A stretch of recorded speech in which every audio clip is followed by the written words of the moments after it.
خداوند تبارک و تعالیٰ کا ارشاد ہے اپنے حبیب سے کہ اے میرے حبیب کہہ دو کہ میں تم سے اپنی رسالت کی کوئی بھی اجرت کسی بھی قسم کی طلب نہیں کرتا مگر یہ کہ میرے قربا سے مودت کرو۔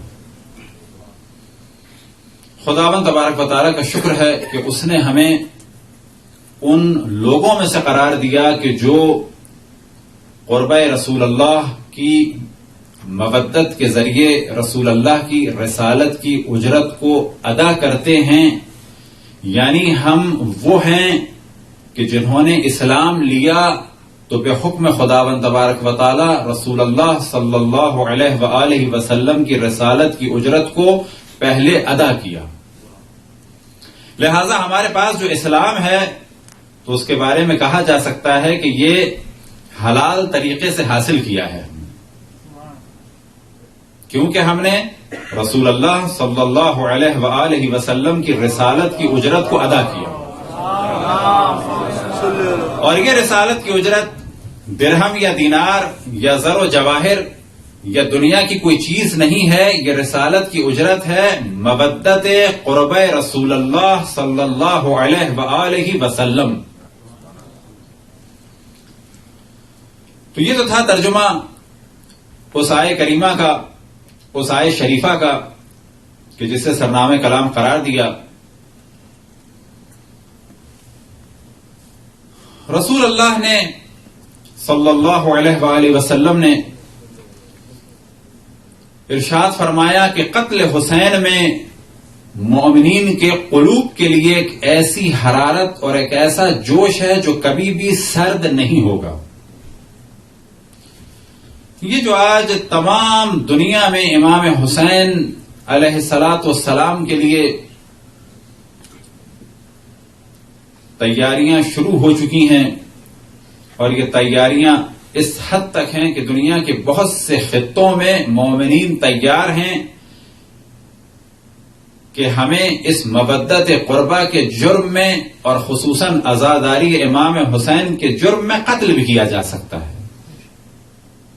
یہ نتیجہ ہے امام حسین کے اس خون مقدس کا کہ جس کے لیے اشرف الانبیاء نے فرمایا ان فی قتل حسین لحرارۃ فی قلوب المؤمنین لا تبردوا، کہ قتل حسین میں مومنین کے قلوب کے لیے ایک ایسا جوش ہے جو کبھی بھی ٹھنڈا نہیں ہوگا۔ جب امام حسین علیہ الصلاۃ والسلام مدینے سے نکلے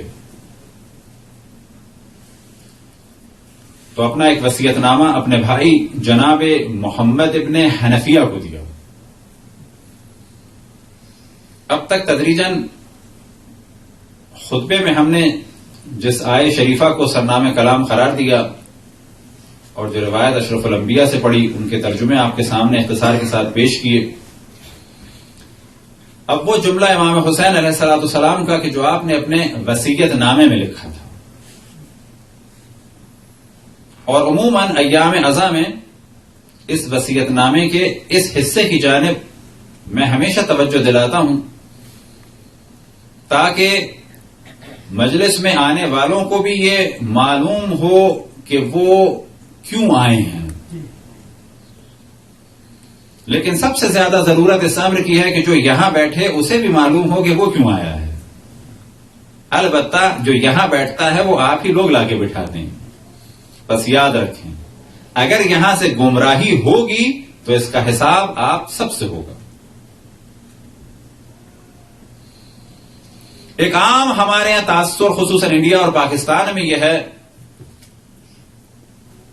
کہ جی مجلس عزا میں اصلاح کی باتیں اور امر بالمعروف یہ مناسب نہیں ہے عمل، لہذا آپ کو تعجب ہوگا کہ بہت ساری دنیا بھر کی امام بارگاہوں میں اسلامک سینٹرز میں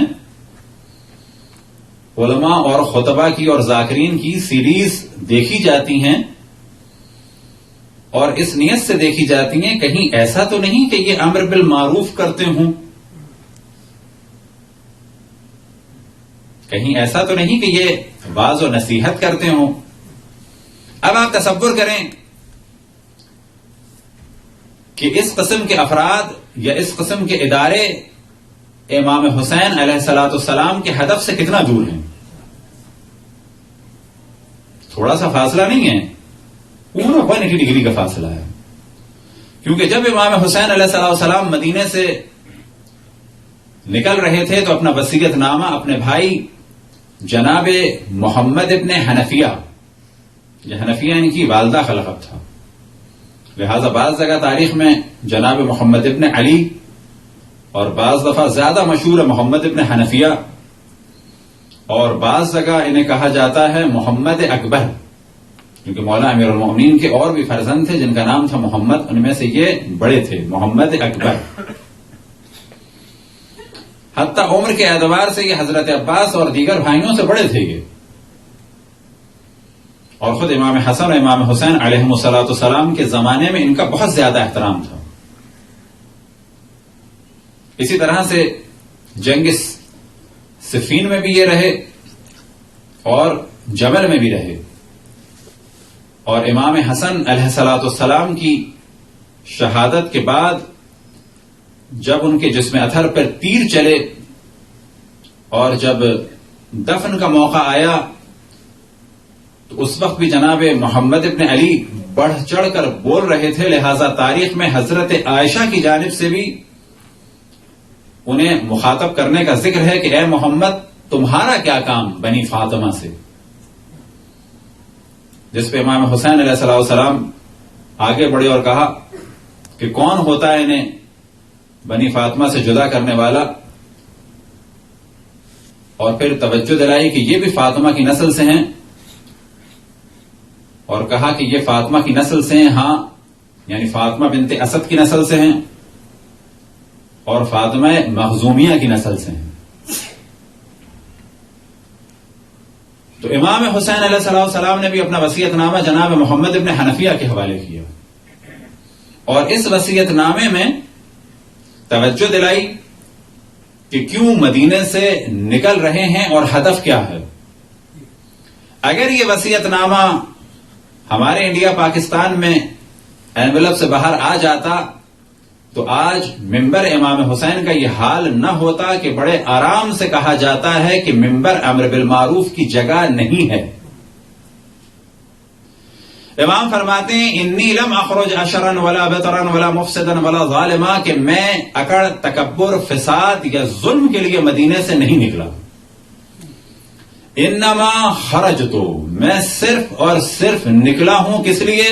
لطلب اصلاح فی امت جدی رسول اللہ، میں صرف اور صرف نکلا ہوں اپنے جد رسول اللہ کی امت کی اصلاح کے لیے. یہ نمبر 1. اب یا تو یہ تصور کریں کہ 5 ہدف تھے امام حسین کے، یا یہ تصور کریں کہ ہدف تو ایک تھا لیکن اس ہدف تک پہنچنے کے لیے 4 طریقے تھے یا 4 چیزیں تھیں اس ہدف تک پہنچنے کے لیے.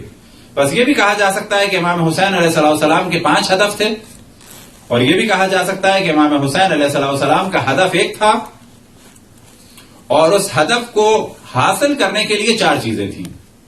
لہذا فرماتے ہیں انما خرجت لطلب اصلاح فی امت جدی رسول اللہ، میں صرف اور صرف اپنے جد رسول اللہ کی امت کی اصلاح کے لیے نکلا ہوں. لیکن آج ہمارے یہاں بعض جگہ گفتگو ہوتی ہے کہ مجلس کو اصلاح کی جگہ ہے. اب آپ تصور کریں کہ اگر مجلس اصلاح کی جگہ نہیں ہے تو پھر کون سی اصلاح کی جگہ ہوگی؟ بس ہدف اول اصلاح امت امام حسین. اريد ان امر بالمعروف، میں چاہتا ہوں کہ امر بالمعروف کروں، وانهى عن المنکر، میں چاہتا ہوں کہ نہیں عن المنکر کروں. امر بالمعروف یعنی نیکی اور اچھائی کی جانب دعوت دوں، میں نہیں عن المنکر یعنی برائی سے روکوں. بس امام حسین مدینے سے کیوں نکلے؟ اس کا ایک ہدف کیا تھا؟ اريد ان امر بالمعروف، میں چاہتا ہوں کہ امر بالمعروف کروں، وانهى عن المنکر، میں چاہتا ہوں کہ نہیں عن المنکر کروں. واصير بسيرة جدي رسول اللہ وابی علی ابن ابی طالب، اور میں چاہتا ہوں کہ اپنے جد رسول اللہ اور اپنے والد علی ابن ابی طالب کی سیرت پر عمل کروں. صلوات پڑھیں بر محمد و آل محمد. اب یہ 5 ہدف تھے، یا یہ کہ ہدف ایک تھا اصلاح امت، اور اصلاح امت کا دار و مدار ہے کس پہ؟ امر بالمعروف، نہیں عن المنکر، سیرت رسول اللہ اور سیرت مولا امیر المومنین پر. سیرت مولا امیر المومنین سے کیا مراد؟ کہ یہاں پر امام حسین نے کلیئر کر دیا کہ بعد رسول اللہ صلی اللہ علیہ وآلہ وسلم ہمارے لیے جو حجت ہے وہ سیرت مولا امیر المومنین ہے. اور سیرت مولا امیر المومنین سے مراد یعنی سیرت ائمہ اثنا عشر، یعنی 12 ائمہ کی سیرت. بس اصلاح کیسے ملے گی؟ امر بالمعروف نہی عن المنکر. امر بالمعروف اور نہی عن المنکر کے بیسس کیا ہونے چاہیے؟ سیرت رسول اللہ اور سیرت مولا امیر المومنین علیہم الصلاۃ والسلام. اب اتفاق سے ہم نے اپنی ویب سائٹ میں بھی اس وصیت نامے کے حصے کو وال پیپر کے طور پہ جو ہے وہ اپلوڈ کیا ہوا ہے، اور اتفاق سے ہمارے ذہن میں بھی تھا کہ اس کو بنوا کے لا کے دیں، جہاں بھی جائیں امام بارگاہ میں دیں. تو بعض دفعہ ہم یہی کہتے ہیں جب امام بارگاہ بنے تو اگر اس کے باہر واقعی یہ لکھا ہو کہ امام حسین علیہ الصلوۃ والسلام نے فرمایا کہ میں صرف اور صرف مدینے سے نکلا ہوں کس چیز کے لیے؟ اصلاح امت کے لیے، تاکہ پتہ چلے کہ امام بارگاہ جو ذکر امام حسین کے لیے جگہ بنی ہے تو امام حسین کا ہدف کیا تھا؟ امام حسین کا ہدف تھا اصلاح امت، امر بالمعروف نہی عن المنکر، سیرت رسول اللہ اور سیرت مولا امیر المومنین. اور حقیقت یہ ہے کہ یہ وصیت نامہ اتنا زیادہ مظلوم ہے کہ عموماً مومنین اس وصیت نامے کے بارے میں نہیں جانتے. اور یہ وصیت نامہ ہم تقریباً ہر پہلی مجلس میں جانے توجہ دلاتے ہیں کہ یہاں بھی لکھا ہونا چاہیے پیچھے، تاکہ ادھر بیٹھنے والوں کو پتا چلے کہ یہ محفل کس کی ہے اور ان کا ہدف کیا تھا. اور یہی وصیت نامہ ایک سامنے بھی لگنا چاہیے تاکہ ادھر بیٹھے ہوئے شخص کو بھی پتا ہو کہ وہ کس کا ذکر کر رہا ہے اور جن کا ذکر کر رہا ہے ان کا ہدف کیا تھا.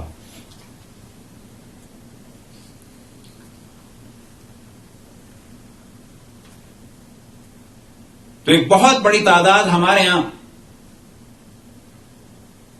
اس بات سے بالکل آشنا نہیں ہے کہ ہدف امام حسین تھا کیا. اور جب تک ہدف امام حسین کلیئر نہ ہو اس وقت تک عزاداری کا ہدف بھی کلیئر نہیں ہو پائے گا.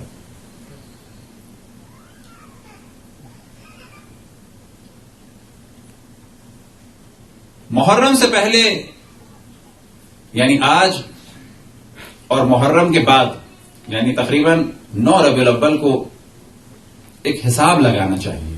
بس آج سے ایک حساب کتاب شروع کیا جائے. وہ یہ کہ دیکھا جائے کہ آج اس وقت تک اس دین کے بارے میں کہ جس دین کے لیے امام حسین علیہ السلام نے اپنے آپ کو قربان کیا.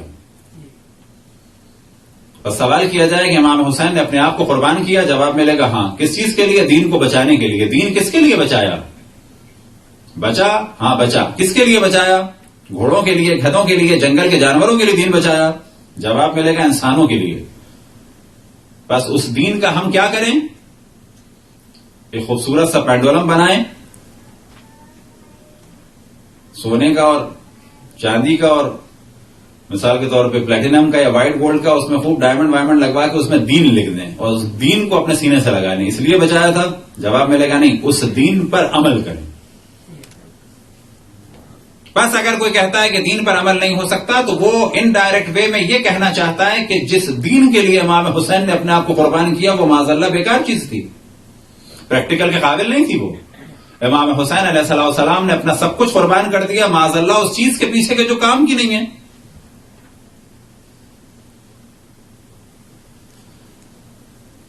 بس 9 ربیع الاول کو یہ سوال کیا جائے کہ اس سال